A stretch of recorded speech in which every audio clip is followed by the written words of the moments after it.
एक बार एक गांव की लड़की को अपने ही गांव के लड़के से प्यार हो गया। कुछ वक्त के बाद लड़का भी उस लड़की से बेहद प्यार करने लगा। लड़की उस लड़के से अक्सर कहा करती थी कि मैं बगैर दिल के जी रही हूं। लड़का कहता क्यों? तो कहती मेरा दिल जो तुम्हारे पास है। इस पर लड़का उसे गले से लगा लिया करता। कुछ टाइम बाद एक रोज वो लड़की उस लड़के से बोली, अब हम साथ में नहीं रह सकते क्योंकि मेरे घर वालों ने मेरे लिए एक लड़का पसंद कर लिया है और मैं उनकी पसंद को ही अपनी पसंद मानती हूं।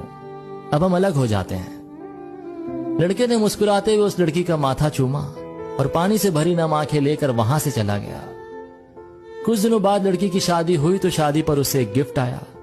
जब उसने उसे खोला तो देखकर चौंक गई और आंसुओं से फूट फूट कर रोने लगी। जानते हो उसमें क्या था? खून से लथपथ दिल और साथ ही एक कागज पर लिखा था, अरे पगली, अपना दिल तो मेरे पास ही छोड़ गई हो, इसे वापस तो लेती जाओ वरना अपने